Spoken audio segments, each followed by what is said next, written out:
Apareceu a mensagem para vocês? Sim, para mim Certo? apareceu. É isso. Para mim Então apareceu vamos lá. também. Beleza. Então vamos lá, pessoal. Ativem o áudio de vocês aí. Conseguem ativar? Sim. Isso. Quero todo mundo interagindo comigo agora. O que vocês já tiveram contato de fratura de coluna vertebral? Alguém aí pode contribuir?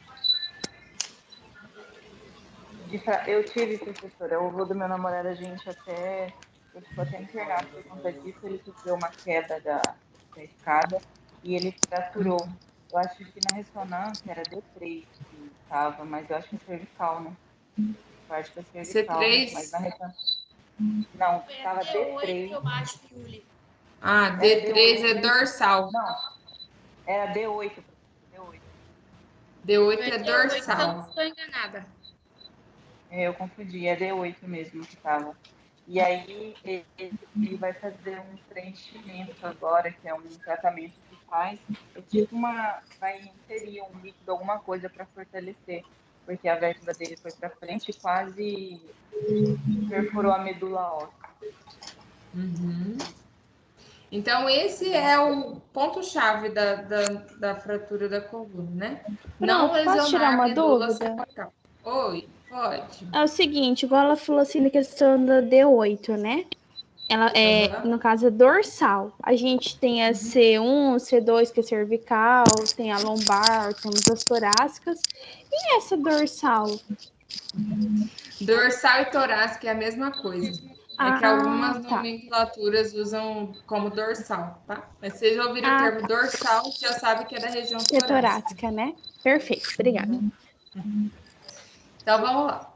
Então, o grande perigo de uma fratura da coluna vertebral é lesar a medula espinhal e ter, então, um traumatismo raquimedular, que é o que a gente vai falar no final dessa aula, tá? Quando o indivíduo não vai a óbito, se lesar a medula, ele vai ficar com alguma sequela, certo? Umas maiores, outras menores, tá? Então, para começar falando de reabilitação, eu coloquei essas imagens aqui dos tipos de cirurgia, para a gente ter um pouco de noção. Falar assim, a pessoa teve uma fratura e fez uma cirurgia na coluna. O que foi essa cirurgia de coluna pós-fratura, né? Assim como fixa um osso, um fêmur, né, com haste e parafuso, também vai acontecer na coluna vertebral. Aqui eu coloquei para vocês um raio-x de uma cirurgia realizada na região cervical. O nome dessa cirurgia é artrodese, onde são fixados, colocado um parafuso em cada vértebra. Esse parafuso vai, por exemplo, não necessariamente que as 4 vértebras fraturaram aqui. Pode ter acontecido que a vértebra aqui foi, deixa eu ver, 1, 2, 3, 4, 5. C5 e C6 que fraturou, e aí ele teve que ancorar a fixação numa vértebra acima e outra abaixo. Tudo bem? Nessa história de ter fraturado 2 vértebras, o que acontece? O indivíduo vai perder praticamente toda a mobilidade da cabeça, porque a fratura de vértebra, quando ele faz artrodese, a gente fala que ele fixou a coluna, né? Ele vai perder todo esse movimento de rotação, tudo bem? De flexão e extensão vai ficar limitado. Olha aqui, ó. Ele, por exemplo, nesse raio-x, ele está no máximo da sua flexão, tudo bem? A extensão é uma das piores, né? Que o indivíduo vai perder a Professora, eu tenho uma mobilidade. dúvida. Oi. Quando o acidente acontece em pessoas como no meu caso, no exemplo, em pessoas mais idosas, no caso dele, o médico falou que não era aconselhável fazer a cirurgia. O tratamento seria só com esse novo método, que seria uma inserção, é tipo um cimento que vai enxertar na coluna dele, por conta que ele não poderia fazer a cirurgia. Ou então o uso do colete diariamente. Na cervical também. na cervical, Sim. se, por exemplo, uma pessoa muito idosa não puder fazer cirurgia, teria fazer uso de colete também? Infelizmente. No idoso, em qualquer parte do corpo, na verdade, que ele fraturar, pensando na osteoporose, que a gente já falou, né? Um dos pré-requisitos para eu fazer uma cirurgia dessa, por exemplo, é ter o osso íntegro, né? Porque, por exemplo, se o osso estiver com osteoporose, vai fixar o parafuso no quê? Se o osso é poroso. A hora que colocar o parafuso, desmancha o osso também, né? Então, eu tenho que ter um osso firme e em bom estado para que essa cirurgia faça efeito. Quando não dá para operar, infelizmente, o paciente vai ter que ficar acamado com imobilização externa para evitar pior, tá?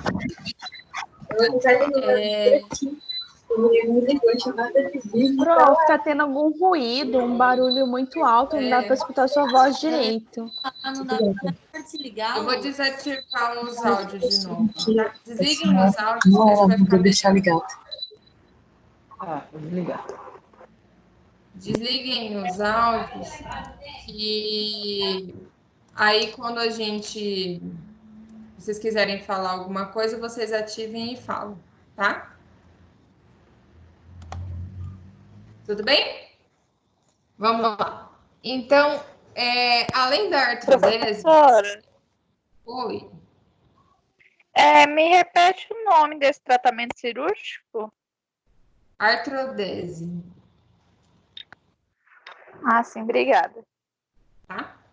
Aí aqui também eu coloquei essa imagem do pescoço aqui. Vocês estão vendo que o corte é bem na frente do pescoço, na região da traqueia, porque nas cirurgias da região cervical, a incisão cirúrgica é pela frente, tá? O paciente não é por trás. A cirurgia é feita pela frente, é o canal de acesso para a coluna. Já de torácica, de lombar, aí sim, o corte cirúrgico vai ser feito na parte posterior, na cervical, na região anterior, tá? Então, aqui, artrodese, né? Fixação da fratura, e aí fixa todos os segmentos cervicais que foram fixados vão perder essa mobilidade, tá? Aqui um outro tipo de cirurgia, além da fixação, essa com placa, ele aparentemente aqui o disco está preservado, desculpa. O outro tipo que é feito é com essa substituição aqui. É como se fosse uma vértebra artificial, uma prótese de vértebra, tá? Então, retira toda a vértebra e o disco intervertebral e coloca essa prótese, tá? Não é uma cirurgia tão comum de ser realizada, a gente vê pouco, é mais nos grandes centros, tá? E não é indicada também para qualquer tipo de paciente, tá? Posso tirar uma dúvida? Pode. No caso, assim, tem contraindicações, assim, a gente recebeu um paciente que realizou esse tipo de cirurgia, tem algumas contraindicações ou algumas coisas, alguns movimentos, algumas coisas que a gente não pode fazer por ter feito essa cirurgia? Tem. Eu já vou colocar aqui para frente os cuidados, né? Que a gente vai ter. E aí, eu até não coloquei, mas a gente, bom você lembrar, as contraindicações absolutas, tá? Ok. Então, os tipos de cirurgia que a gente tem são essas, as mais comuns. E como a Yuli tinha comentado, se o indivíduo não puder realizar a cirurgia, ou se a fratura for estável, não é uma fratura de grande magnitude, é uma fratura pequena, que não precise de uma cirurgia, então o médico pode sugerir o uso dos coletes, tudo bem? O colete de Milwaukee, né? Ele é utilizado para ele então fixar tanto manter a cervical fixa, né? Sem mobilidade, com esse apoio no queixo e no tórax, tudo bem? E esse aqui é o halo cervical que o livro de vocês traz, que é como se ele mantesse uma semitração da cabeça para cima e a sustentação aqui no tronco, tudo bem? Mantendo dando uma leve espaçada no local da fratura, para ela se manter estável e consolidar. Então, todo aquele processo de consolidação de fratura que a gente tinha estudado lá no início, também vai acontecer na vértebra, porque vértebra é osso, né? Mas aí, a forma como isso vai acontecer é diferente, né? Como que eu vou colocar um gesso na cervical? Você até pode pôr um colar aqui, mas isso não te limita a rotação, né? Ele limita só a flexão e extensão. Então, para fratura, precisa da imobilização total, depende do tipo de fratura, né? Nessas fraturas mais altas, quando precisa de imobilizar até para a rotação, que é o movimento da cervical alta, predominante de cervical alta, vai ter a exigência de um colete que fixe a cabeça também, tá? Diferente desse colar cervical, que a gente tem um pouco mais de conhecimento, porque usa nas imobilizações, né? Ah, teve um acidente, colocou o colar cervical para estabilizar a fratura, ou para evitar uma lesão maior, o corpo de bombeiro, SAMU que usa, né? Ele até vem com esse orifício aberto aqui, caso o paciente precise fazer tráqueo, né? Vai manter a cervical estabilizada e aí vai manter a cânula aqui para traqueostomia, tá? Alguém aí perguntou? O nome do Não colete. ouvi. Milwaukee. Obrigada. Vocês estão tendo prótese e órtese, né?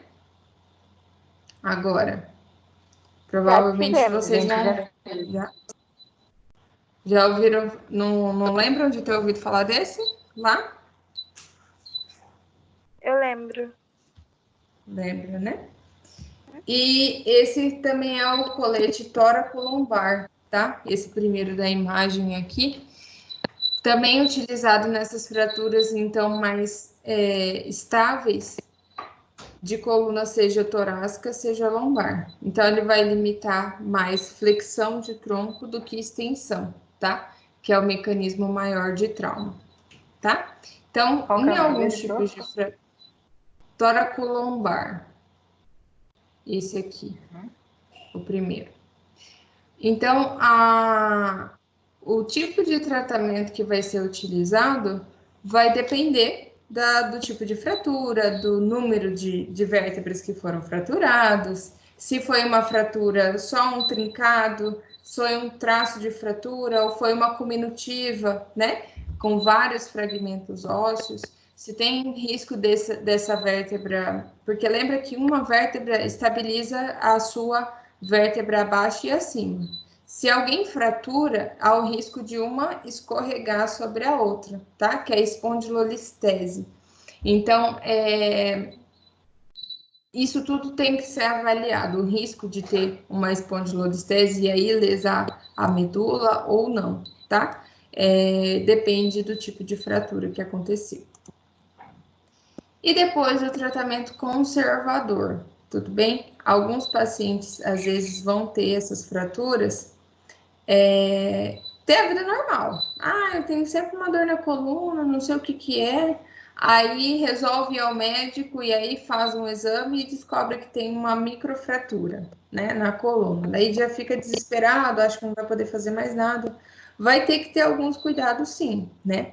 A primeira coisa que eu coloco aqui é perder peso, né? Um indivíduo que tem uma fratura na coluna e for obeso, ele precisa perder peso para reduzir essa sobrecarga na região, seja cervical, torácica, lombar ou sacro, né? Tem que perder peso porque o peso é um agravante, é um mecanismo a mais de trauma, tá?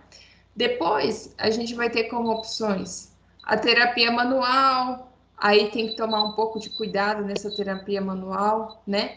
Porque, por exemplo, pensando em osteopatia e quiropraxia, são técnicas que manipulam a vértebra, que manipulam as articulações ou a estrutura óssea. Se aquilo ali está fraturado, como que você vai manipular? Né? Não pode. Então, a manipulação vai ser contraindicada na região, mas pode usar a terapia manual em outras regiões. Ah, ele está com uma fratura na lombar, mas desenvolveu uma contratura na região da escápula. Manipula ali, sem fazer thrust, sem fazer tanta tração, não vai ter problema nenhum, tá? Exercícios, aqui eu coloquei uma imagem que lembra mais, remete mais ao Pilates, mas a gente pode usar a cinesioterapia tradicional, que não tem problema nenhum, tá? E o RPG, uma das técnicas utilizadas nesse tratamento, conservador, tudo bem? Desde que a fratura já esteja consolidada, tá? Com a fratura ativa, nenhum método de terapia manual de tração vai ser tão seguro, tá? Os exercícios de estabilização, de fortalecimento, vão ser mais seguros do que a manipulação em si, a manipulação na região de fratura, tá? Toda fratura tem que estar consolidada para depois eu manipular, pensar em qualquer tipo de manipulação ou mobilização. Tá? Posso tirar uma Oi. dúvida? Pessoas que têm osteoporose, pessoas que é de idade, eu posso fazer a técnica de tração? Com cuidado, tá? Com muito cuidado, mas nem todos. E lembra que a osteoporose, ela costuma ser mais grave na região de fêmur, da lombar e dos punhos, tá? Então, essas são as regiões mais perigosas para se fazer manipulação, tá?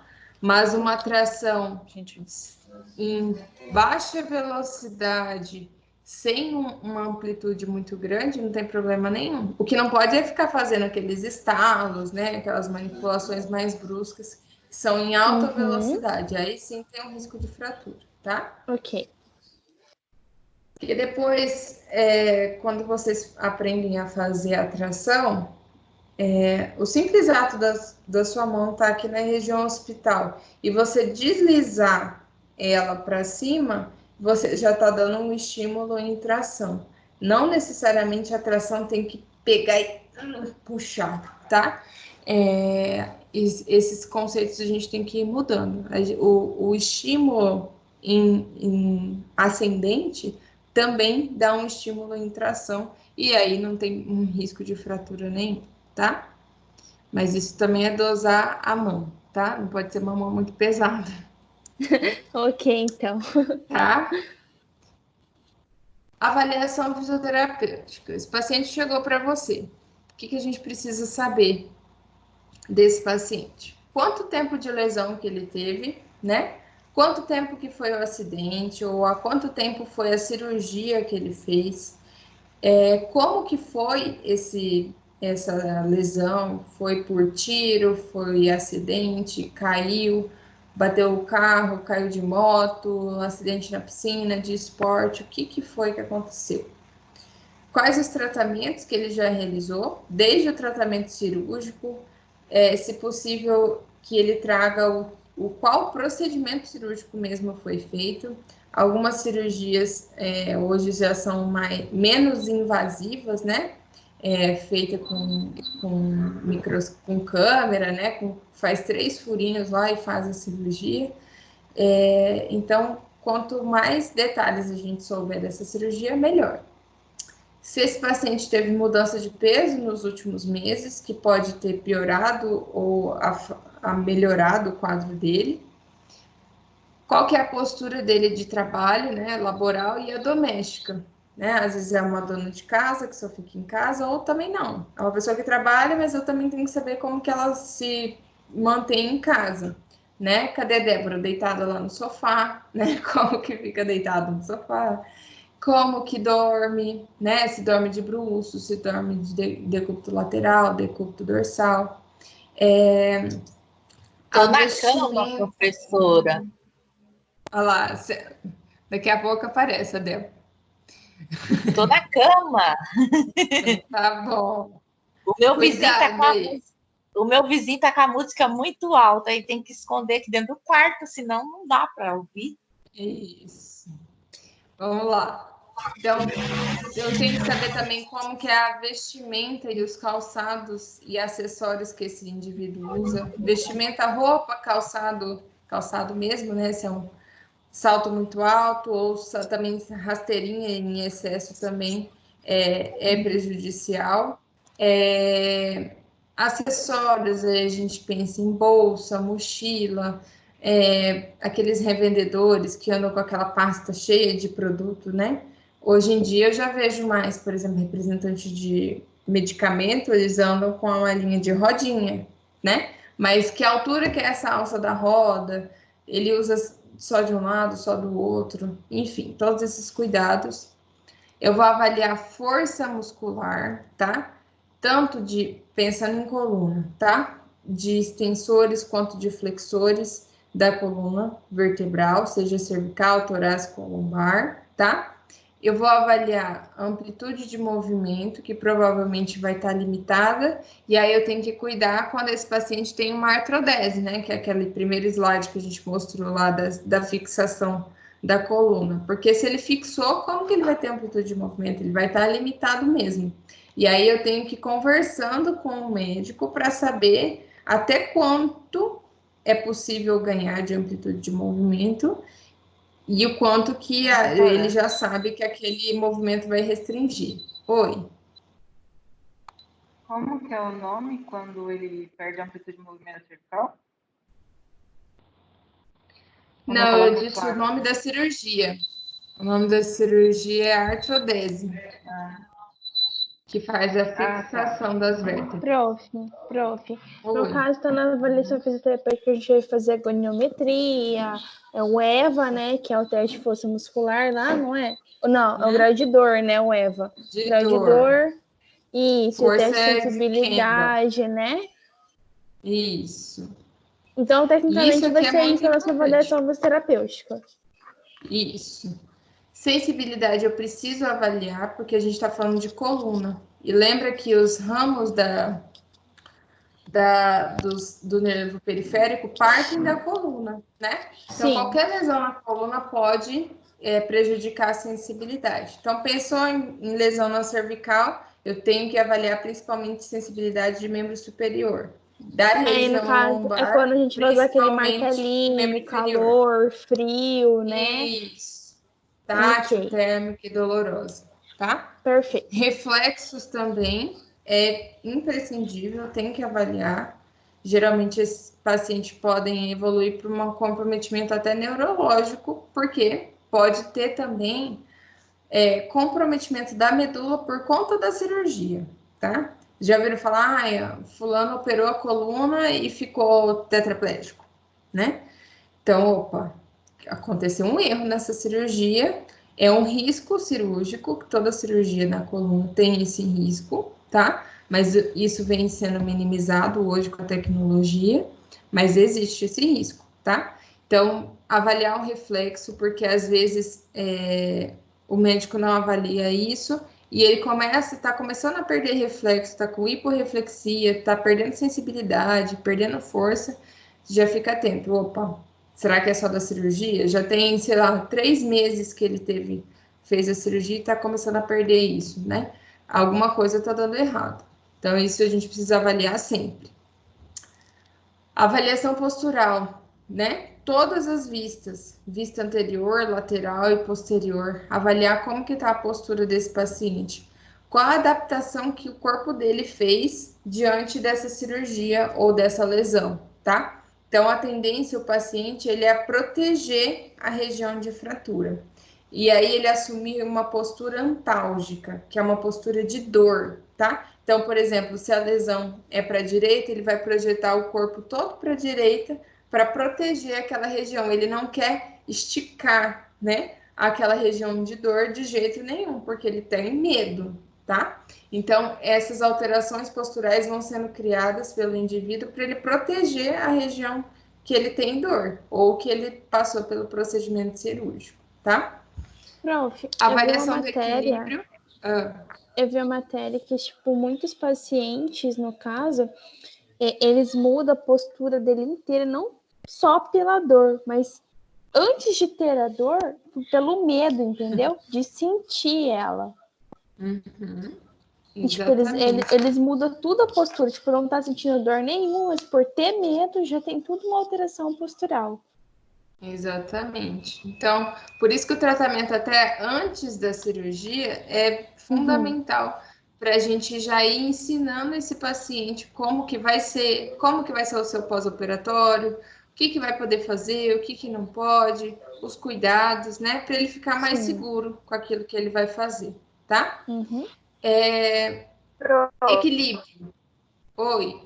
essa, prof, essa Sim. lesão, ela pode por ele ficar com uma postura má, né? Pode causar torcicolo também? O torcicolo é um espasmo muscular, né? Dependendo do local onde foi a cirurgia ou a postura que ele está adotando, pode dar torcicolo, pode dar espasmo em romboide, em trapézio, na região lombar, cãibra, enfim. A sintomatologia é inúmera, né? Por conta do mau hábito que ele vai adotar. Entendeu?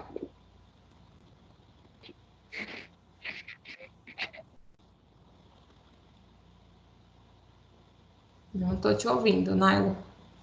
Mas vamos lá. Além disso, o equilíbrio Entendi, estático e prof. dinâmico, avaliar esse paciente parado em movimento, tudo bem? Nos testes de Trendelenburg, usar as escalas de avaliação de equilíbrio de Berg, índice de Tinnett, que vocês usam lá no idoso, usa no paciente com reabilitação de coluna também, tá? E a avaliação da marcha, né? Como que ele tá andando? Tá usando muleta, tá usando só cadeira de rodas, tá usando andador, tá com uma marcha independente ou não tá claudicando, né, mancando, tá andando com o corpo projetado na postura antálgica ou projetado para frente, protegendo, né, geralmente quando a lesão é na região lombar, a pessoa tem medo de estender o tronco, então ela vai andar mais projetada para frente, tá? Vamos lá. Os objetivos da fisioterapia nessa reabilitação vão ser aliviar a dor, melhorar a função e dar qualidade de vida para esse paciente. Nesse quesito de alívio de dor, a gente tem esses recursos terapêuticos de eletro, né? O TENS, principalmente, que é muito utilizado para alívio da dor. E aí que eu queria chamar a atenção para os cuidados que a gente vai ter nesse alívio da dor de uma cirurgia que tem instrumentos metálicos, né? O parafuso, a haste, seja a prótese, são estruturas metálicas que não podem o quê? Calor profundo, né? Então não vai poder usar nessa região ultrassom, ondas curtas, que são instrumentos aparelhos nossos que têm calor profundo, eles não vão aquecer só a pele, vão aquecer toda a estrutura, né? E aí, se aquece o metal fica quente por mais tempo, né? A panela não fica quente por mais tempo. E aí vai queimar todas as estruturas ao redor. Então tem que ter muito, muito, muito, muito cuidado, tá? Com esses equipamentos. Então, a eletroestimulação, o TENS, é um dos equipamentos mais seguros que a gente tem nesse alívio da dor, tá? Melhorar a função e a qualidade de vida, porque esse paciente vai ficar com medo de fazer tudo, tá? Com medo de andar, com medo de levantar, de se agachar, de virar para o lado. Ele vai virar uma estátua, se você não intervir, tá? Então, a gente precisa trabalhar todo esse conhecimento dele, do que ele pode, do que ele não pode, o que ele tem que ter cautela, e para ele ir retomando a vida dele, tá? Próximo. Deixa eu tirar uma Oi. dúvida. No caso, assim, na melhor da função, uma pessoa que tem fibromialgia, né? Pode estar agudo e vai estar com dor em todas as articulações. Ou pode ser crônica também, né? A gente vai ter que trabalhar com a dor, né? Tipo, Sim. a gente vai tentar melhorar a função do paciente, mas ao mesmo tempo ele vai estar sentindo essa dor. Mas lembra que o movimento, o exercício também é analgésico, tá? Uhum. Então, quando eu falo de analgesia, não é só a eletroestimulação, a manipulação, a terapia manual e o próprio exercício físico tem efeito analgésico. Se a gente usar na amplitude correta, na carga correta, vai trazer o mesmo benefício. Tá? Ok. Vamos lá. Mas lembra que hoje aqui a gente está falando desses objetivos? Parece, né? Mas é para fratura de coluna, tá? Na reabilitação da coluna vertebral, tá? Então, aqui, esse é um trecho do livro de vocês, ó. O exercício físico nas alterações musculoesqueléticas da coluna vertebral tem como objetivo aumentar a força e resistência muscular, principalmente do tronco, corrigir a postura, reduzir o estresse mecânico e diminuir a incapacidade funcional, tá? Então, vamos lá. Melhorar a força e resistência do tronco. Por quê? Porque o tronco é o chamado centro de força, lembram disso? Quem já teve algum contato aí com Pilates, né? Quando fez lá cinésio aplicada, também já viu isso, que o tronco é o nosso centro de força. E os pesquisadores, eles entendem que o tronco estando forte e bem estável, todo o restante funciona em harmonia, tá? E o tronco também é onde boa parte da nossa coluna vertebral está, né? Exceto a cervical, que está fora dessa caixa torácica, né? Mas boa parte da nossa coluna está protegida pelo tronco. Então, a gente precisa fortalecer toda essa musculatura assim. Corrigir a postura, porque o mais harmonioso possível, tá? Lembrando, pessoal, que não existe uma postura perfeita. Ah, eu tenho que ser assim, né? Cada um tem uma postura que seja ideal para você. Ela vai ser ideal de acordo com o seu peso, com o seu tamanho, com a sua atividade laboral, atividade doméstica. E todas essas alterações, elas são aceitáveis desde que elas não estejam gerando dor, desconforto, nem sobrecarregando outra estrutura, tudo bem? Então, nem todo mundo vai ser sempre, né, assim, alinhado, aquela postura de modelo, tudo bem? Existe aí as suas flexibilidades para cada indivíduo, pelo seu biotipo. E se for olhar, ela, a mãe, a avó, todo mundo tem a mesma postura, né? Então, é difícil eu querer agora, do nada, quebrar aquele vício postural. Mas aqui, pensando em fratura da coluna, é a postura que ele começa a adotar depois da lesão. Essa eu tenho que cuidar, tá? E aí, aqui eu coloquei os músculos estabilizadores da coluna lombar. Então, quando o indivíduo tiver uma lesão na região lombar, eu tenho que pensar no fortalecimento de multifídios, transverso do abdômen, trabalhar assoalho pélvico, tudo bem? Que vai fazer esse centro de força se tornar bem ativo. Todos os músculos do abdômen e bumbum, tudo bem? Glúteo máximo, médio e mínimo, que não está aparecendo aqui, mas também tem que fortalecer, tá? Aqui a imagem ainda fala de quadrado lombar, que é um músculo muito importante nessa estabilização da lombar e que geralmente tem vários pontinhos de tensão nessa região, tá? Porque quando o indivíduo perde a mobilidade lombar, ele sobrecarrega essa região de quadrado lombar, tá? Então, nessas regiões, provavelmente pode ter pontos gatilhos que eu preciso aliviar eles primeiro e depois entrar com o trabalho de fortalecimento e estabilização deles. Fortalecimento de abdominais, não necessariamente na abdominal tradicional, né? De flexão de tronco. Hoje a gente já sabe que, por exemplo, um agachamento, o primeiro músculo que vai se contrair vão ser músculos abdominais. Então, o melhor exercício para fortalecer o abdômen é o agachamento, tá? Então, e mudando, a gente precisa entender um pouco mais de biomecânica para eu saber instruir esse paciente nos exercícios corretos. Mas, basicamente, é acionar toda essa musculatura para que ela estabilize, porque lembra que a gente falou? Se o osso está fragilizado, eu sei que articulação, ligamento e músculo vai estar trabalhando dobrado, né? Então, eu tenho que dar um respaldo para toda essa musculatura. Pensando em multifídeos, esses músculos que estão entre os processos transversos da coluna, eles estão sempre ativos, né?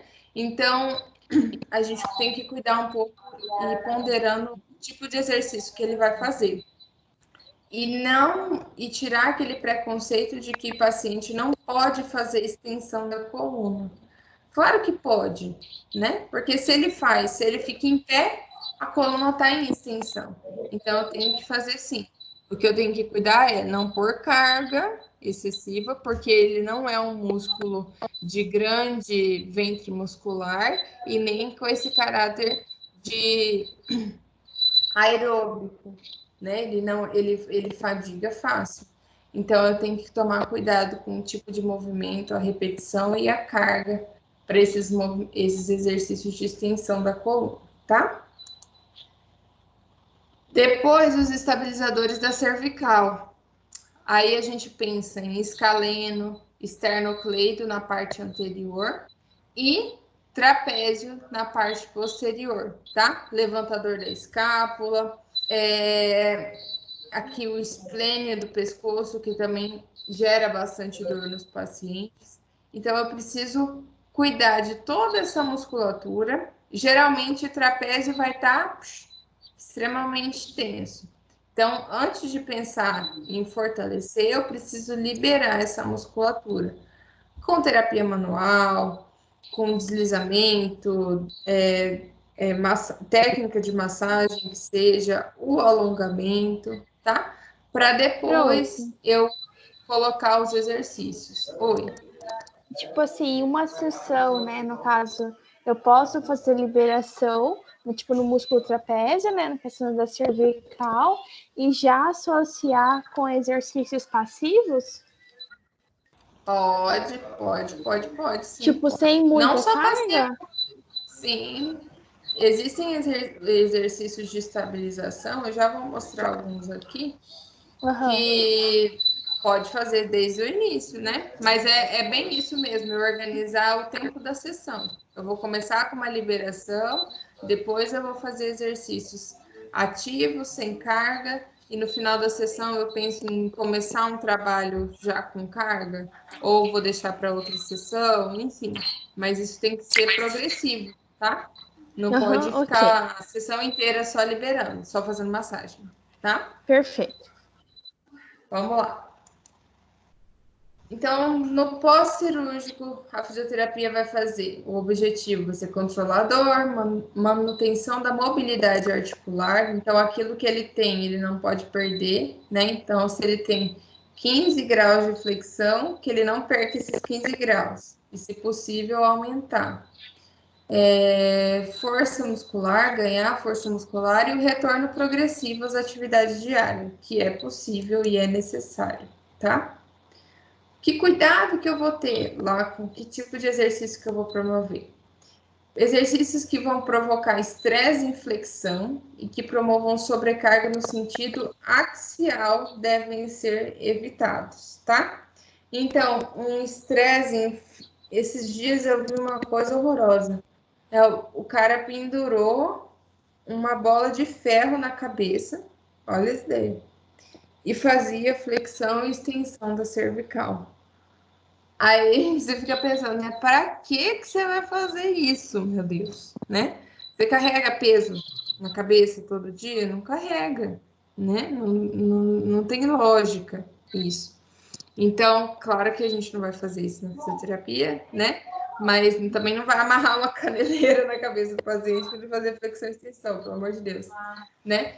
Então, todos os movimentos vão ter que evitar esse estresse em flexão, porque sempre a flexão, além de ser temida pelo paciente, aumenta o risco de lesão. Tem que fazer flexão? Tem, mas com cautela e evitando excesso de carga, tá? E nada axial, aí a gente toma cuidado? Lá com os exercícios do Pilates, né? Que misturam aquela parte de acrobacia, tarará. Não tem algumas posturas que o paciente fica com a cabeça apoiada no chão e o restante do corpo suspenso, né? Apoiado na parede. Postura do yoga também, que usa bastante esse movimento. Então, para esse tipo de paciente, vai ter que ser evitado, tá? Não faça, na verdade. E evitar, então, tração na região da artrodese.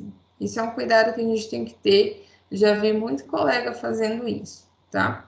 O paciente está fixado, fez uma artrodese, fixação da coluna, dos segmentos da coluna, e o colega está lá tentando tracionar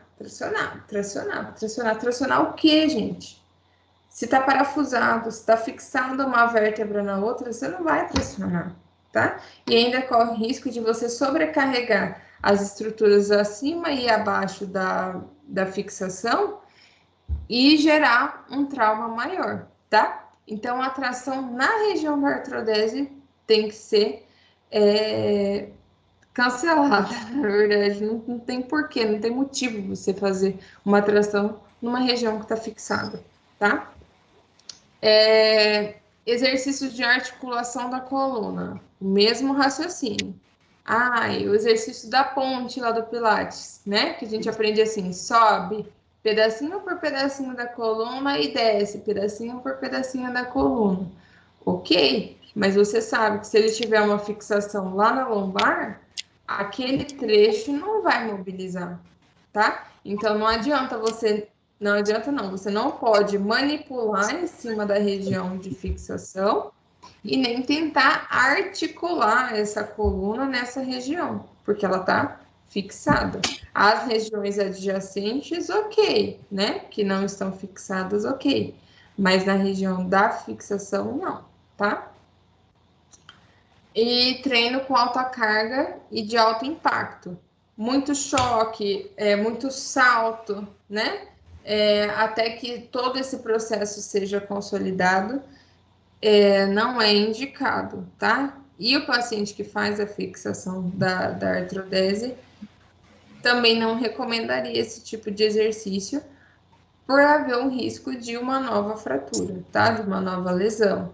Então, é um tipo de exercício que a gente pode trocar por outros mais seguros e vão dar o mesmo efeito, não tem porquê ficar orientando o paciente a fazer esse tipo de exercício, tá? Prof, deixa eu tirar uma dúvida com você.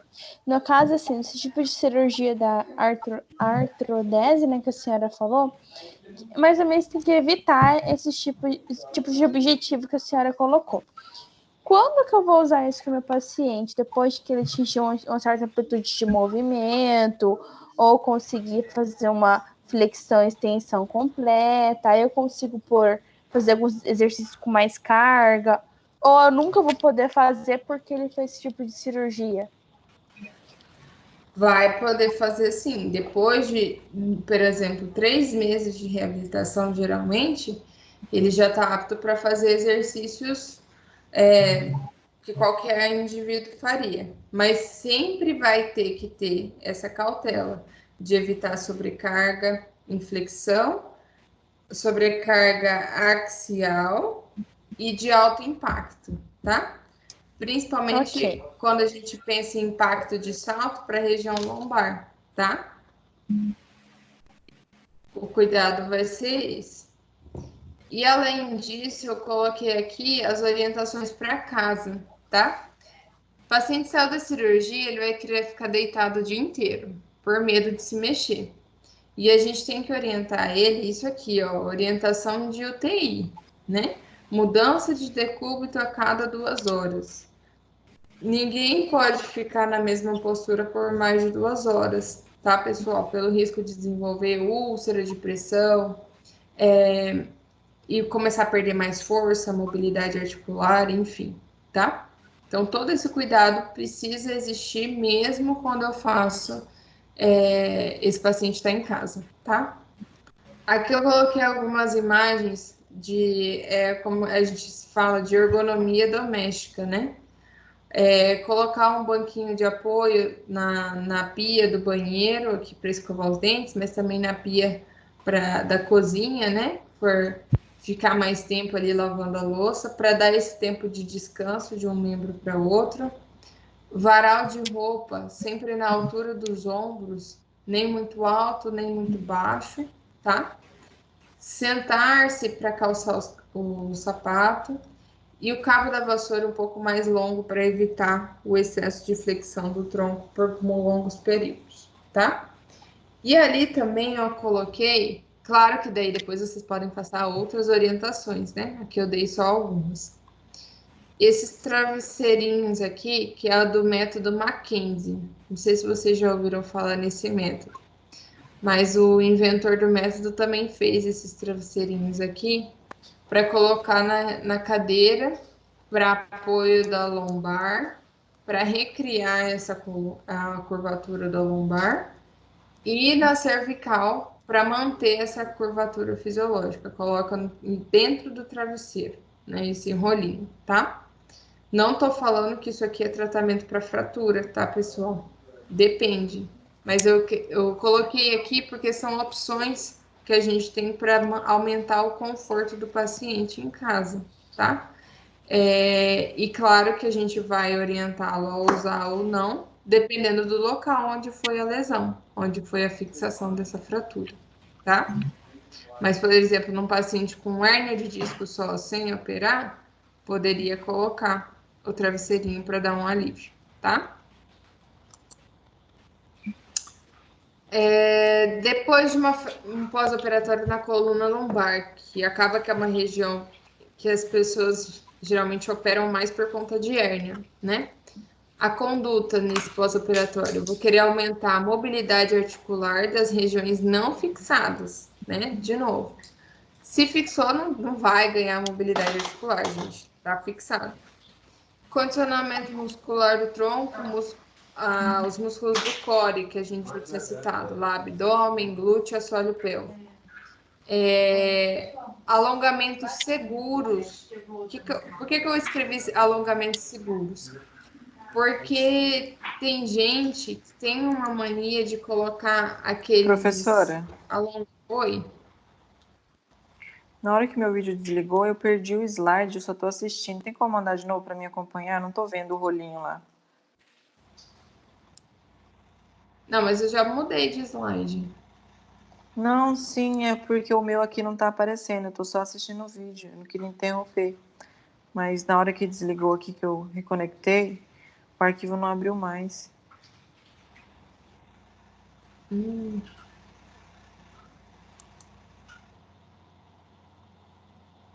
Deixa eu ver. Tá.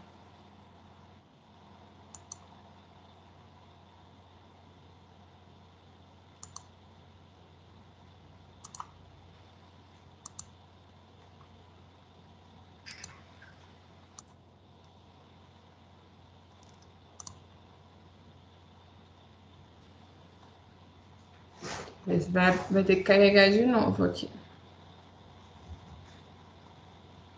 Tá.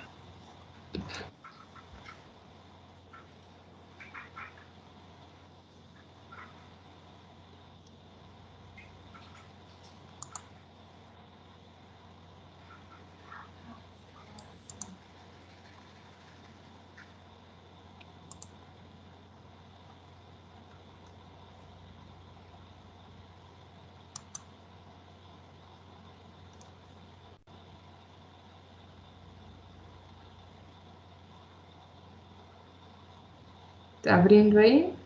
Tá, agora sim. Chegou aqui. Obrigada. Tá. Vamos lá. Voltar onde a gente parou.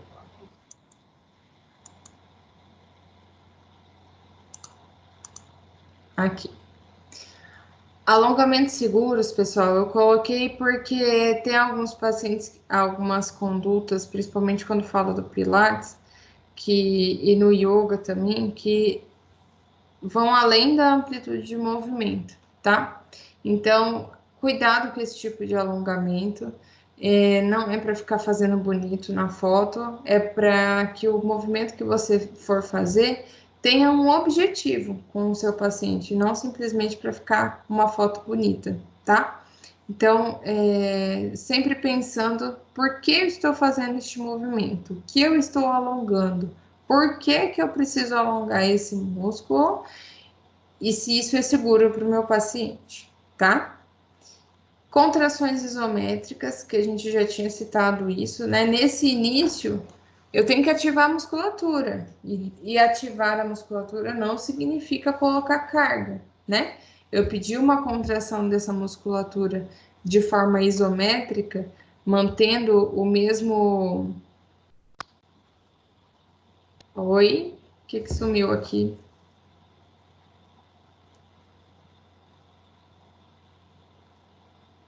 O slide do nada sumiu de novo.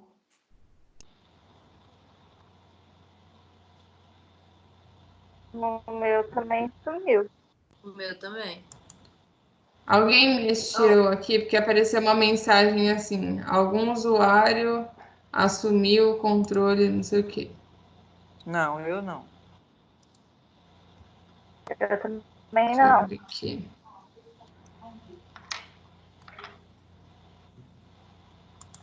Vamos mandar de novo, então. Oh, fui eu, desculpa. Vê se Eu você quem? desativa aí. Não tem nada, não tá passando nada, tá normal agora. Tá aparecendo o slide? Não. Não, Não. pra mim também não tá aparecendo slide, prof.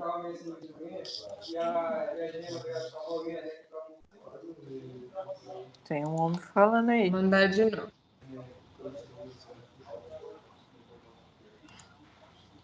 Pessoal, então, cuidado no que vocês estão clicando aí. Eu sei que todo mundo está conhecendo, às vezes a gente quer fuçar, né? Mas cuidado no que vocês apertam aí. Aqui já está carregando, já vai ficar, vai aparecer de novo.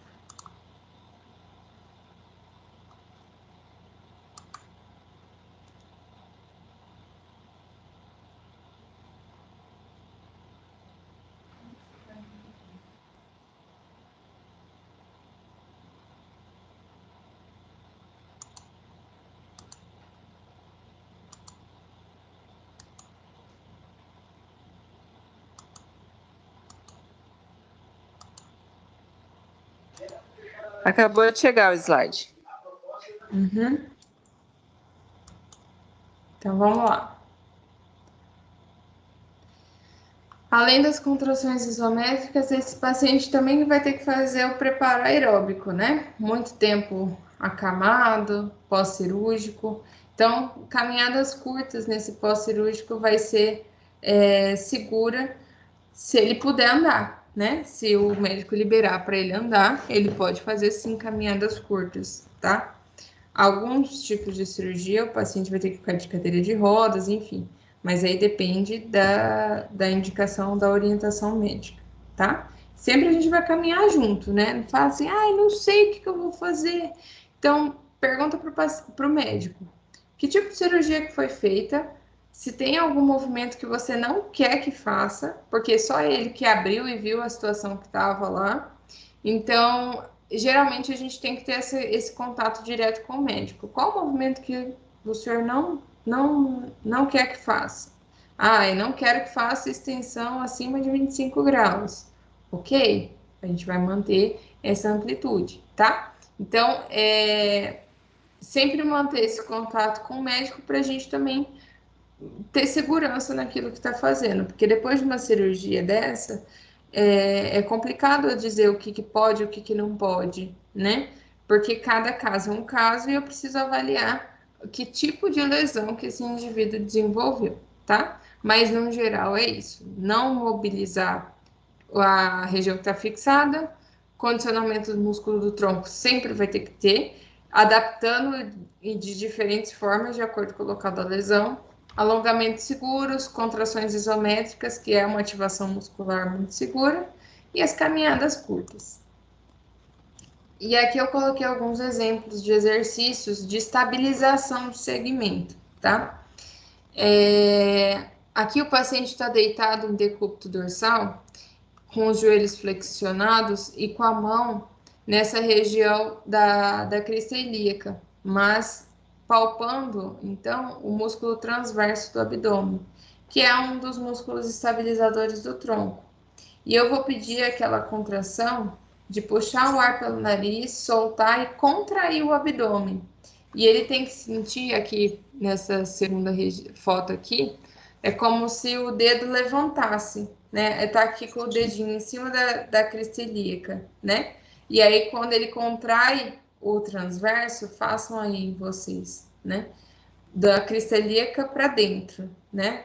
Palpou a crista ilíaca, cai um dedo para dentro, para a linha média. E aí, quando a gente faz a contração do abdômen, eu tenho que sentir esse meu dedo saltar, tudo bem? Quer dizer que o músculo transverso está sendo ativado. Oi? Prof, Oi? só uma curiosidade, talvez alguém pode até dar risada, mas é uma curiosidade minha, faz muito tempo. Uma pessoa que comete um acidente, né? Aí ele faz a cirurgia, ele fica numa cadeira de roda, fica paraplégico, não anda, não sente, faz xixi na roupa, usa fralda, tudo. Essa pessoa, ele tem uma possibilidade de voltar a andar com um acompanhamento fisioterapeuta ou ele nunca mais anda? Toda a vida eu tive essa curiosidade. Então, Débora, isso é uma resposta que a gente nunca dá para o paciente. Nunca vai falar para ele, você vai andar ou você nunca vai andar depois de uma lesão dessa, tá? Porque a gente não conhece o quanto que esse corpo consegue regenerar, tá? A gente já tem casos, por exemplo, da Laís Souza lá, a atleta, né? Ela teve uma lesão na cervical e a menina tá ficando em pé, tá segurando o tronco, né? Claro que é com órtese que ela usa, e ela tem fisioterapia, ela dorme, tem um fisioterapeuta que dorme com ela, né? Que muda ela de decúbito durante a noite. Então, ela faz um tratamento intenso diariamente, de domingo a domingo, entendeu? Então, ela, ao que tudo indica, está conseguindo retomar os seus movimentos, certo? Então, Certo. o outro paciente que receba o mesmo tipo de estímulo também pode, então, desenvolver alguma habilidade, né? Vai voltar a andar ou não? Depende da extensão da lesão, do tipo de tratamento que ele fez, do tempo de socorro, enfim, né? A gente não... Mas assim, nunca condena e nem promete uma coisa que você não pode cumprir, tá? Tá, obrigada. Vamos lá, gente. De nada. Então, aqui, os movimentos vão ser com esse movimento, pessoal, é o paciente aprender a sentir o músculo do abdômen com a coluna apoiada no chão, contraindo e ativando os músculos do core. Ele tem que entender que quando ele soltar o ar, ele tem que contrair o abdômen. E aí, cuidado como que eu vou orientar esse paciente. Fala assim, contrai o abdômen. Ele nem sabe o que é o abdômen, então a gente tem que pedir para ele colocar a mão na região do abdômen. A gente coloca uma bolinha em cima do abdômen para ele ir treinando essa propriocepção da região, tá? Solicitar, por exemplo, uma leve flexão da cabeça. Não precisa levantar o tronco de uma vez, só levantar a cabeça que ele já vai ativar o abdômen para ele ter noção do que é contrair o abdômen, tá? Outro posicionamento importante é esse aqui, a distância do queixo para a clavícula, né? Porque o paciente não pode ficar nem com excesso de flexão, nem com excesso de extensão. A gente costuma dizer assim, imagina que você tem uma maçã entre o seu queixo e o seu colo, e que você precisa sustentar essa maçã, você não pode deixar ela cair. Isso quer dizer que você vai manter a cabeça numa posição neutra, tá? Nem aqui, nem lá, neutra, tá? Durante os exercícios. Depois aqui eu coloquei o posicionamento do paciente no exercício de 4 apoios, né? A palma da mão sempre abaixo dos ombros, mantendo esse alinhamento. E aí, primeiro eu tenho que estabilizar ele nessa postura. Alinhar os 3 pontos aqui nessa imagem. alinhar os 3 pontos é como se eu quisesse colocar aqui tem o braço, né, do fisioterapeuta. Colocasse um cabo de vassoura aqui. Proeminência de C7, T8 e L5 teriam que tocar nesse bastão. Quando todos esses pontos tocam no bastão, pode ser um cabo de vassoura que a gente coloca, eu vou falar que esse paciente está alinhado. E o topo da cabeça também, né? Apoiado em posição neutra no bastão. Nem com excesso de extensão, nem de flexão, tá? Eu acho que essas em decúbito em 4 apoios é o mais difícil do paciente saber posicionar a cabeça. É a mesma coisa quem faz academia, fazer prancha, né? Parece que tá a tartaruga dentro do casco. Faz aqui, totalmente flexionado. A cervical sempre tem que estar neutra durante os exercícios, tá? Nessa postura, além da ativação dos músculos abdominais, tem ativação, então, dos músculos do glúteo, estabilizadores da cintura escapular. Então, 4 apoios é um exercício bem bacana, para a gente ativar tanto cintura escapular, quanto pélvica e a coluna como um todo. E aí, depois que ele ganhou estabilização em decúbito dorsal, em 4 apoios, e sentado, eu vou começar os exercícios. Primeiro, ele precisa saber ativar o abdômen naquelas posturas para depois eu orientar algum movimento. Daí sim, eu vou dissociar cintura escapular, né? Então, um braço está em adução, o outro em abdução, abre e fecha, tá? Posso colocar carga, colocar alternas extremidades, uma faixa elástica, sempre controlando esse transverso do abdômen, esse core ativado durante os movimentos das extremidades. Por que isso, gente? Porque o paciente tem que aprender a ativar a musculatura do core mesmo quando ele estiver em casa, né? Quando ele estiver em casa, ele precisa saber ativar isso enquanto ele está escovando o dente, enquanto ele está lavando a louça, enquanto ele está caminhando, tá? Então, primeiro eu ensino ele a estabilizar, a ativar essa musculatura parado nas posturas. Aqui eu coloquei só 4 apoio dorsal, mas também sentado e em pé, tá? E depois eu vou evoluindo os exercícios, eu vou mobilizar, fazer exercícios com membro superior, depois tem com membro inferior, sempre ativando esse core, tá? Aqui eles têm um aparelhinho que é como se fosse um esfigmo, que coloca embaixo da coluna e ele vai, o paciente, quando ele contrai o transverso do abdômen, ele olha para o reloginho. Quando o reloginho gira, quer dizer que ele está ativando a musculatura. Quando ele não gira, é porque ele não está girando, tá? Então, dá um estímulo visual para o paciente, dele saber se ele está contraindo o músculo ou não, tá? O nome desse aparelhinho é Stabilizer. Depois eu posso mandar a foto para vocês, tá? Depois aqui a dissociação, então, de membro inferior, né? Ingrid voltou aqui. Dissociação da cintura pélvica, como o exercício da borboleta, pode fazer em decúbito dorsal. A ponte, né? A tão conhecida ponte. Aqui atentando a posição do membro inferior, com o dedo mínimo apoiado no chão.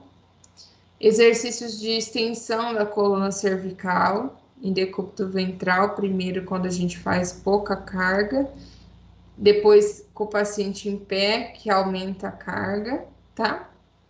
Que são fundamentais para esse ganho de mobilidade da coluna como um todo, tá?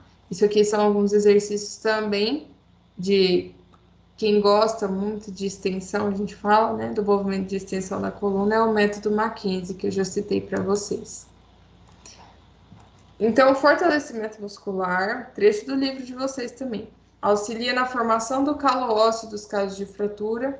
O retorno às atividades vão depender da avaliação dessa consolidação, então eu tenho que saber se essa fratura consolidou, colou ou não, realizada pelo médico ortopedista responsável, tá? Então, lembra que a gente sempre falou, tem que ter esse contato com o médico para ir sabendo até que ponto a gente pode evoluir, até que ponto a gente tem que dar uma segurada, tá?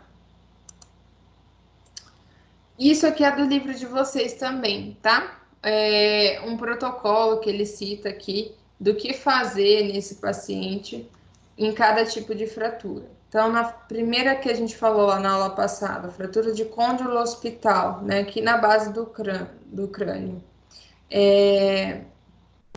Quando for a fratura do tipo 1 ou do tipo 2, vai usar só o colar rígido.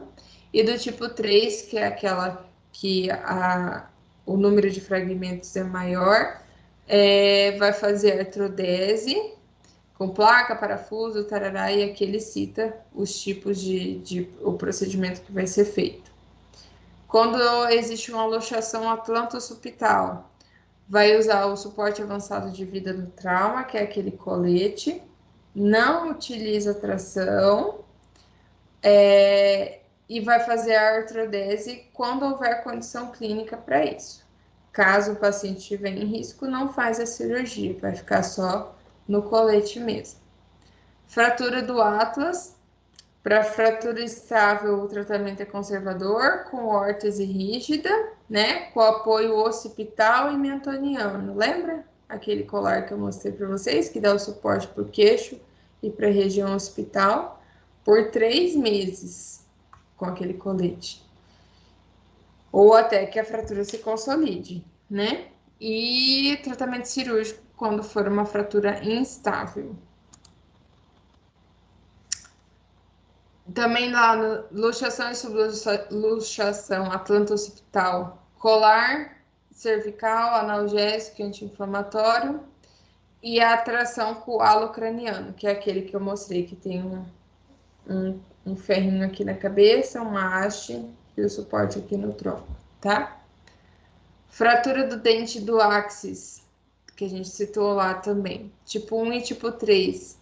Vai ser conservador, gesso do tipo de Minerva, com órtese rígida na região. Redução do por halo craniano, que é essa órtese que eu citei, fixa a cabeça no tronco. E olha aqui, pacientes jovens e com traço favorável são submetidos à osteossíntese. O que é isso? Esperar que ela se consolide de forma natural, mesmo com todos esses procedimentos, mas sem a necessidade de cirurgia. Já nas instáveis vai ter que operar, vai ter que pôr haste e fixar essa fratura, tá? E na fratura lá do enforcado, que a gente tinha citado, que é a espondilolistese, né? Que ele quebra e desliza uma vértebra sobre a outra, vai usar o halo craniano, aquela órtese, manter por 3 semanas, gesso também por 3 meses, tá? É o tratamento conservador para esses pacientes. Na toracolombar, a pior situação é lesar a medula espinhal, que é o que eles não querem. Então, a primeira coisa que eles vão fazer é estabilizar a fratura, para que ela não lese a medula espinhal. Depois disso, o paciente vai ser encaminhado para o tratamento que for necessário. Ah, e fez cirurgia? Vai fazer a reabilitação pós-cirurgia. Ou vai usar colete? Vai ficar quanto tempo com esse colete? Enquanto tá com o colete, o que eu posso fazer? Posso trabalhar membro superior, membro inferior? Treino da marcha, consciência corporal, né? Tem o resto do corpo para trabalhar, não é só a coluna. E aí, o grande comprometimento que a gente não quer é a lesão raquimedular, traumatismo raquimedular por conta de uma fratura. Que eu coloquei, né, a fratura de uma vértebra que todos os fragmentos projetaram para dentro da medula espinhal, que é medula espinhal é sistema nervoso central, né?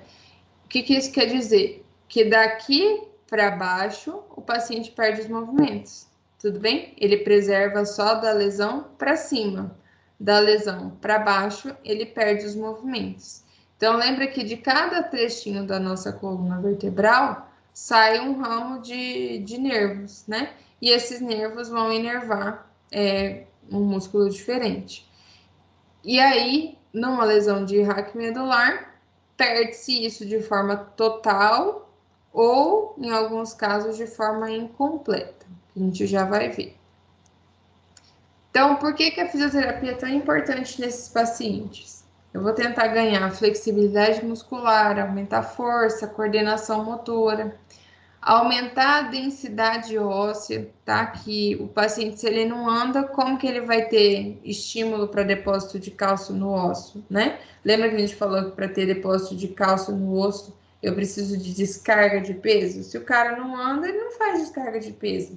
Então, a fisioterapia vai ter que fazer descarga de peso para ele, tá? Para evitar que ele não tenha uma osteoporose. Professora.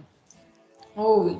Professora, um paciente que é submetido à cirurgia, a fisioterapia ela começa a atuar no paciente que está com placa a partir de quantos dias? No pós, de imediato? Geralmente sim, tá? Mas tudo depende da orientação médica, tá? Porque lembra que no pós-cirúrgico a gente não vai mexer só onde foi feita a cirurgia. Tem também a reabilitação cardíaca, respiratória. Se esse paciente precisou ser entubado para a cirurgia, precisa fazer a parte respiratória, a parte motora no leito hospitalar, tá? Tá, e por exemplo, assim, quando o médico fala assim que pode iniciar a partir do 10º dia após, a gente pode iniciar no dia seguinte, só que trabalhando outros até dar o prazo que o médico pediu para iniciar a fisioterapia no local afetado? Geralmente eles mandam a orientação por escrito do que é para ser feito. Mas se o paciente está no hospital, ele vai ter que fazer a fisioterapia respiratória, cardíaca e motora daquele segmento que não está lesionado, entendeu? Entendi, tá bom, obrigada. Vamos lá. Depois o paciente vai ter que manter frequência cardíaca e pressão arterial, né? Depois, um paciente com lesão de raque medular, ele também pode ter alteração do sistema nervoso simpático e parasimpático. Vai mexer na pressão e na frequência cardíaca dele.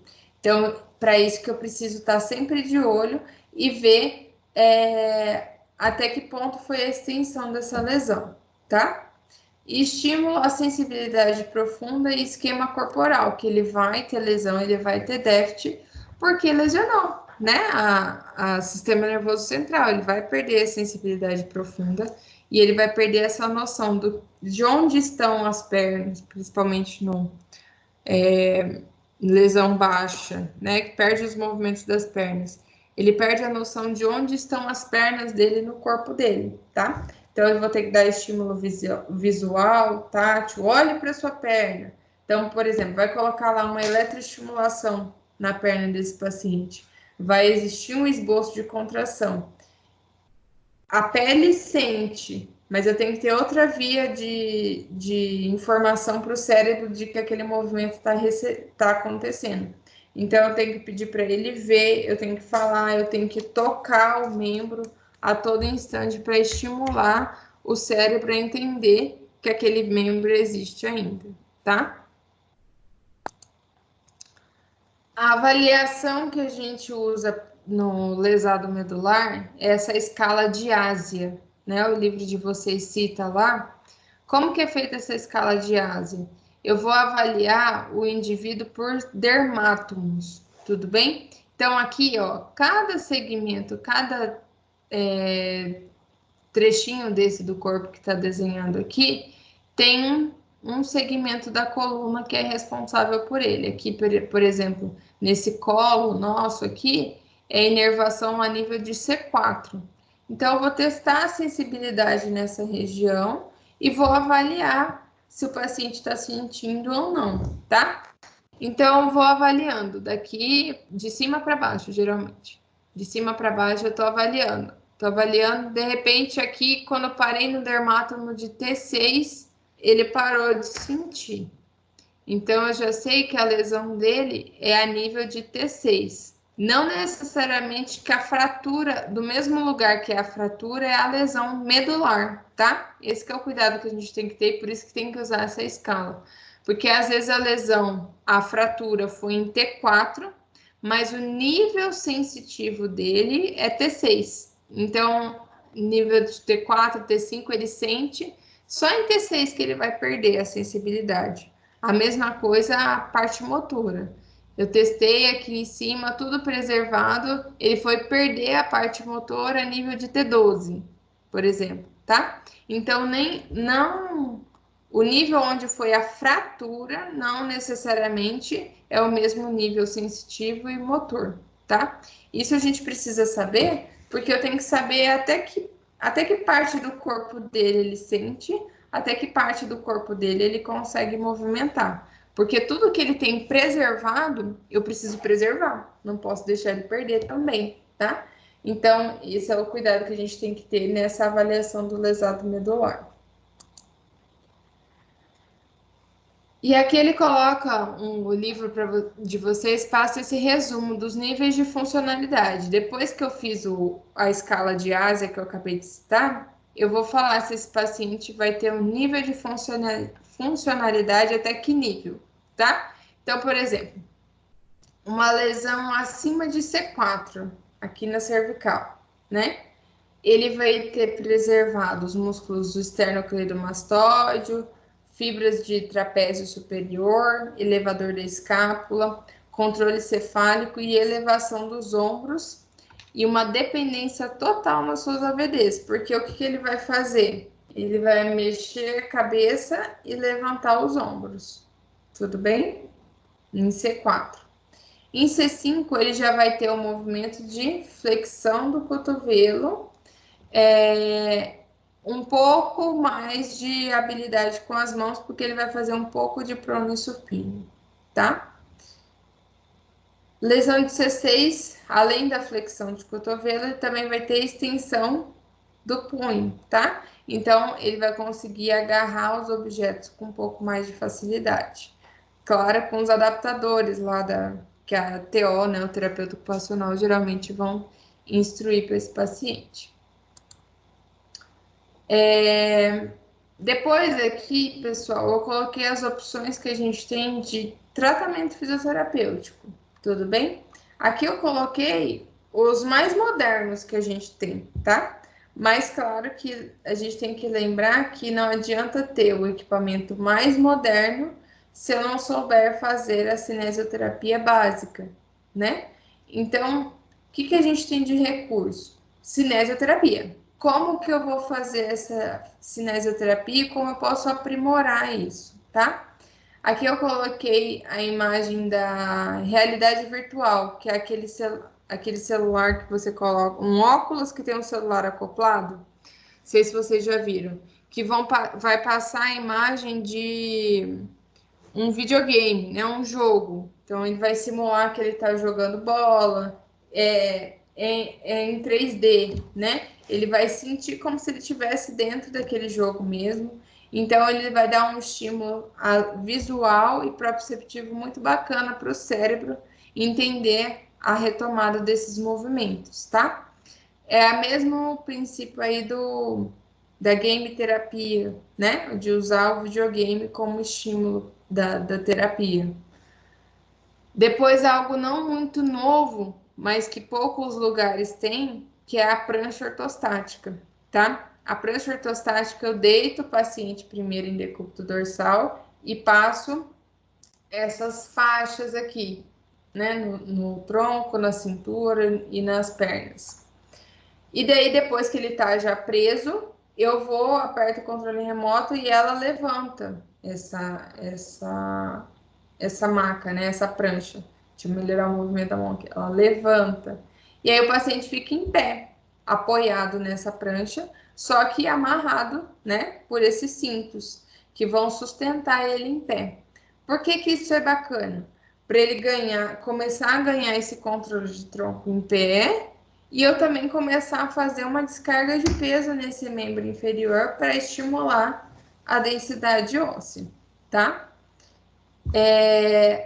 Aqui eu também coloquei a plataforma vibratória, que é outro equipamento que a gente usa bastante na neuro por conta desse estímulo vibratório contínuo que a gente não consegue fazer com a nossa mão, né? Eu não consigo vibrar por muito tempo, né? A plataforma consegue, você liga e ela fica. Então, dá um estímulo proprioceptivo muito bacana para o paciente. E a hidro, nossa de cada dia, né? Que para o paciente com hack medular é muito legal, porque ele vai ganhar uma liberdade de movimentos que a gente vai ter muita dificuldade de fazer no solo. Que na água o paciente vai ficar mais leve, mais tranquilo, mais fácil para a gente manusear ele. E ele vai também, com o auxílio da água, conseguir fazer alguns movimentos que no solo talvez ele não conseguiria, tá? Então, o tratamento ele vai depender do nível da lesão, se foi C5, se foi C6, se foi uma lesão mais baixa, tá? Partindo de T8, T6 para baixo, desculpa, ele já perdeu os movimentos todos perde a estabilidade de tronco, além de perder membro inferior, tá? Então, quando é uma lesão mais baixa, por exemplo, ele lesou lá na lombar, eu sei que pelo menos ele perdeu o membro inferior, mas ele ainda tem tronco. Então, ele vai conseguir se transferir de uma cadeira para outra com o apoio dos braços. Se eu colocar ele sentado sem encosto, ele sustenta, tá? Mas quando é uma lesão a nível de torácica, ele vai perder controle de tronco. E aí vai ficar mais difícil, tá? Então, quanto mais baixa a lesão, mais função ele tem preservada, tá? E se ele vai ter uma lesão, uma recuperação boa ou não, depende se ele teve uma lesão completa ou incompleta, tá? Lesão completa, ele perdeu tudo, tanto sensibilidade quanto movimento abaixo do nível da lesão. Numa lesão incompleta, ele mantém ainda alguma sensibilidade ou alguma função motora, mesmo abaixo do nível da lesão, tá? Pessoal, então, do Professora, conteúdo deixa eu de tirar uma hoje era dúvida. esse. Quando a lesão é incompleta, a gente só consegue saber se ele perdeu metade da sensibilidade ou metade do movimento fazendo as avaliações, certo? Ele consegue perder, tipo, metade de cada uma, ou então uma por inteira e a outra não? Tipo, perder só a Por exemplo, assim, sensibilidade. Eu tenho um paciente que ele teve uma lesão incompleta, na qual ele perdeu 50% dos movimentos e 50% da sensibilidade. Ou então eu tenho um paciente com uma lesão incompleta, onde ele perdeu só a sensibilidade e mantém os movimentos. Existe? Isso, que são as síndromes, né? Onde as síndromes medulares, que a gente estudou lá na atenção secundária. Ele vai ter preservado a sensibilidade, mas vai ter função motora. Preserva a sensibilidade, mas perde função motora, a do nível da lesão, né? Para baixo. Ou ao contrário, lesão mantém a incompleta, função. mesmo assim. São lesões incompletas.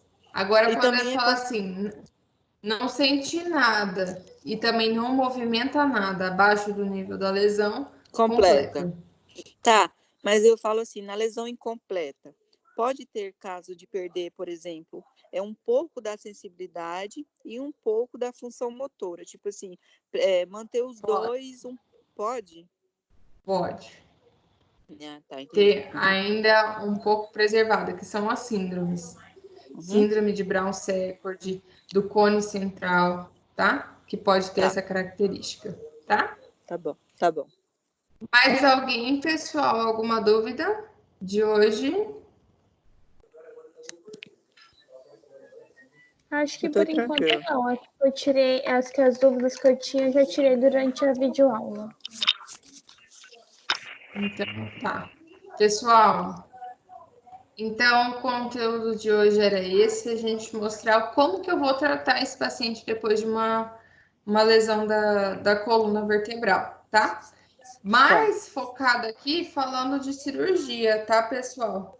Mas pensando aí na nossa prática clínica, que talvez não seja um politraumatizado, né? Não seja uma fratura, seja uma hérnia de disco, seja só um extravasamento do disco, um abaulamento, desculpa, né? Não uma hérnia verdadeira. O tratamento vai seguir basicamente a mesma coisa, só que a gente vai ter um pouco mais de liberdade desses movimentos, porque eu sei que a estrutura óssea está íntegra, né?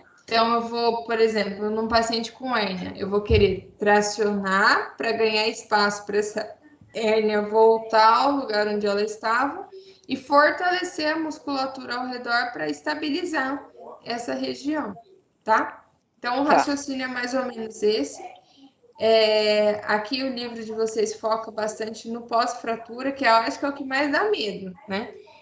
Quando a primeira fratura de coluna que a gente pega, a gente fica meio assustada, né? Principalmente quando a gente vê a imagem.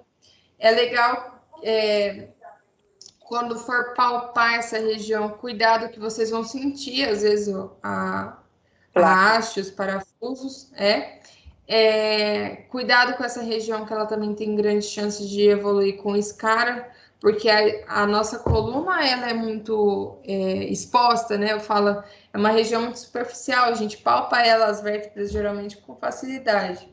Exceto em pacientes muito obesos, que a gente não consegue palpar tanto, mas no geral a gente palpa. Então, a chance dele lesionar ali por ficar muito tempo deitado é grande, a gente tem que cuidar com essa região também. Um paciente que faz a cirurgia da coluna, quando ele vai para casa ou depois da cirurgia, ele fica deitado em decúbito lateral para não ou dorsal mesmo normal? Então, depende do tipo de cirurgia que foi feita, mas geralmente não tem tanta restrição para decúbito lateral, né? Ele pode ficar em decúbito lateral quanto em decúbito dorsal. Mas o que não pode aí vai ser o ventral, né? Que ninguém pode, na verdade. Tá. Ninguém deveria dormir assim. Não? Não. É a pior postura para a coluna. Na verdade, é a posição lateral que é legal com um travesseiro no meio das pernas, né? Isso. E abraçando o outro nos braços. Então, eu imaginei que na cirurgia de coluna, a melhor posição seria decúbito lateral, porque no decúbito dorsal fica expondo muito. Como a senhora falou, nossa coluna, ela tem mais uma região assim. Então, acho que ficaria muito... Deixa eu lembrar a palavra. Mas, sim, o decúbito lateral vai ficar mais confortável, né? No decúbito dorsal, eu acho que evitaria mais úlceras. Isso, para evitar úlceras, escaras. E pensando também que o ponto, né, da cirurgia vai estar ali. Então, provavelmente ele não vai querer deitar em cima, tá? Isso, aí provavelmente o paciente às vezes é de um SUS, aí tá ali suando com calor porque não tem um quarto que tem uma refrigeração, aí o suor fica naquele pontinho ali e já vai fazendo um monte de trem. Fica pior ainda. Né? Isso. Vamos lá, pessoal. Mais alguma dúvida? Se manifestem. Senão a gente pode encerrar. Pode ativar o áudio aí de vocês, para vocês falarem. Quem ficou quietinho aí a aula toda? Tudo bem? Pra mim, na minha parte tá ok também. Tipo, foi muito esclarecedor e as dúvidas que eu tive durante a aula eu tirei, tranquila. Deixa eu tirar outra aqui que eu fiquei com dúvida na hora da explicação e não perguntei. Na escala de Ásia, lá a senhora falou assim: o paciente já vai vir para mim, o médico já vai estar os exames, eu já vou saber onde que é a lesão dele. Mas na escala de Ásia, para mim saber onde foi afetado, eu vou ter que ir fazendo palpação, que, por exemplo, a lesão pode estar na C4, mas onde deu a... Como que fala? O nível sensitivo. O nível sensitivo, ele não pode ser na C4, ele pode estar em outro. Sim. Não é palpação, Yuli, é teste de sensibilidade, tá? Ah, tá. Sensibilidade e força motora mesmo, tá? Tá. A sensibilidade eu vou testando com pincelzinho, com agulha, né? Aquele que vem eu no vou testando a da sensibilidade. Gente. Isso. Vou testando a sensibilidade segmento por segmento, tá? E por isso que é importante, porque às vezes a gente fica preso, né? A lesão é C4. Não é que a fratura foi em C4, mas ele tem sensibilidade preservada até T1, por exemplo, vai saber. Tá, e deixa eu tirar outra dúvida. Por exemplo, uma lesão na C4 e uma falta de sensibilidade na T6, elas são próximas ali, vendo aqui o bonequinho. Pode acontecer numa região mais distal da onde foi a fratura, a lesão? Do tipo, você está avaliando aqui, ele tem preservado, daí começa a parar, daí lá no pé ele tem uma sensibilidade, você quer dizer? Isso, Isso. Pode acontecer as chamadas áreas de preservação. Tá. Mas eu não vou considerar esse nível de sensitivo, tá? Quando é muito distante, é só uma área de preservação. Entendi. Mas o nível então a gente dele vai tem que ser ter alto. a gente tem que ter a ciência de que quando é muito distante é o nível de preservação do paciente. Ou seja, ele teve a Isso. lesão, mas não teve nenhuma área afetada na falta de sensibilidade. Não, ele tem a alteração de sensibilidade, sim. Lá no nível alto, por exemplo. Ele teve sensibilidade, você avaliou que o nível sensorial dele é T6. Mas ele tem uma área de preservação em L2. É uma área preservada só.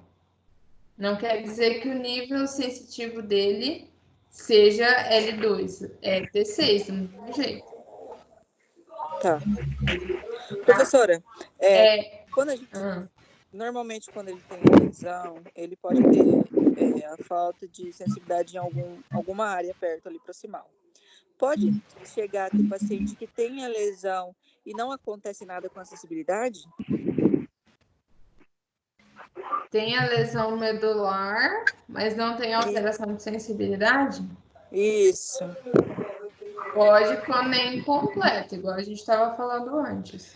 Aí, no caso, por exemplo, quando o meu paciente tem uma lesão e ele não tem uma alteração na sensibilidade, provavelmente ele vai ter uma lesão na parte motora. Sim.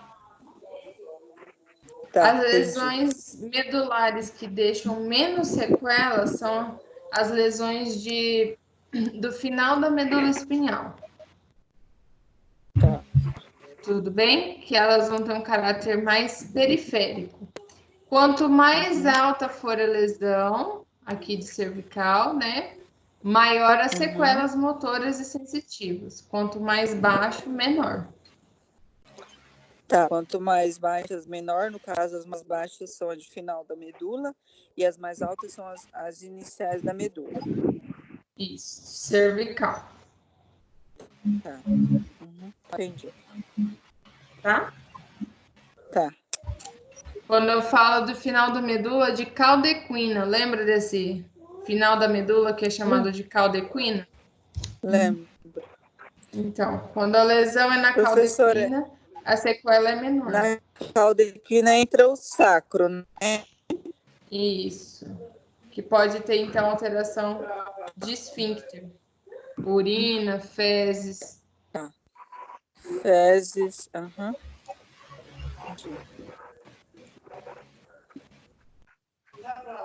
Tudo bem? Tudo bem. Débora não dorme. Tô dormindo, não. Tô ouvindo a Yuli tirando as conclusões dela aí. Só parece que tem a Yuli, eu e a Tainá. Não ouvi os outros? E Tayane. Tayane, errei o nome. Mais alguém, pessoal? Tirem as dúvidas, vamos aproveitar esse momento que a gente está aqui podendo conversar. Prof, só tem uma coisa de dizer. Eu tô morrendo de medo da prova. Eu tô morrendo de medo da prova. É a única coisa. A única coisa. Isso a gente conversa depois. De verdade mesmo. Tô, tipo, assim, tô com muito medo de sair, tipo, não prejudicada, entendeu? Mas, tipo, a aula online é legal, entendeu? Mas não é a mesma coisa presencial, a gente conversando, a gente interagindo, tirando dúvidas, questão do trabalho e as aulas práticas. E eu tô com medo literalmente da prova, de verdade mesmo. Porque é um conteúdo muito complexo. Não, mas acontece que Essa aula que a professora colocou, ela explicou muito bem. Parece que ela estava até numa sala de aula. Foi bem explicada, porque quando fala de prova, todo mundo se apavora. Isso aí é normal. Mas é só a gente Normal ficar da hora, calmo, né, fácil. Normal a gente ficar Mas, assombrado. pessoal, deixa eu falar. Outra coisa que eu quero pedir para vocês. Acessem o AVA e a gente precisa que vocês façam as atividades todas, tá? Tem gente que está pulando web aula, não está fazendo atividade de pré-aula, ou faz só a pré, não faz a pós, tá?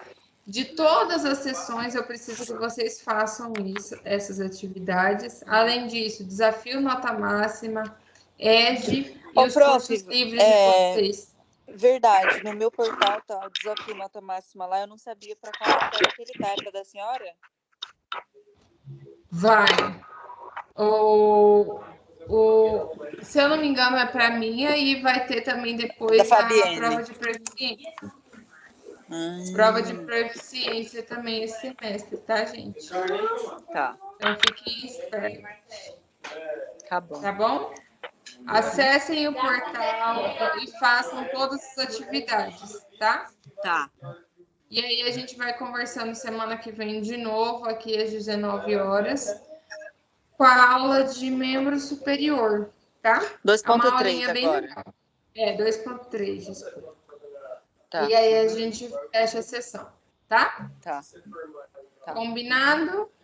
Combinado. Professora, sabe se está programado mesmo as voltas para dia 13? Dia 13. A programação é essa, se Deus quiser. Tá? Tá bom. Aí a gente vai fazer já a prova?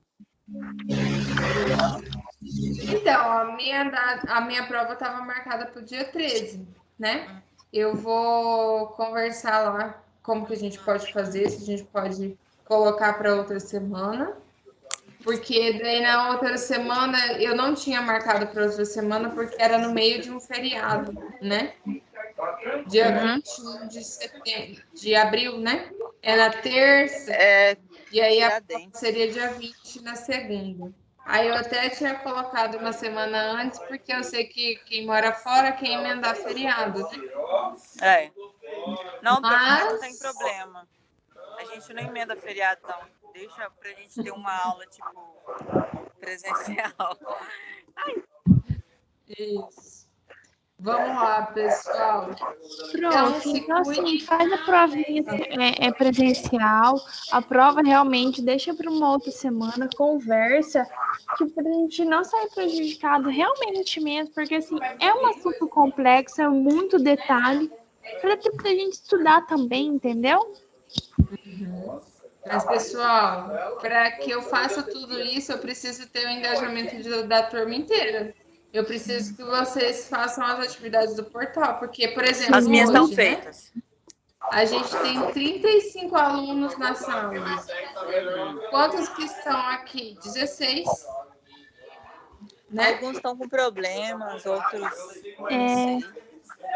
Mas tem gente que nunca acessou o portal, nunca fez nenhuma web aula, tá? Então, claro que casos e casos, mas a gente precisa que vocês se engajem também, tá? Então, essa aula eu vou parar a gravação aqui agora.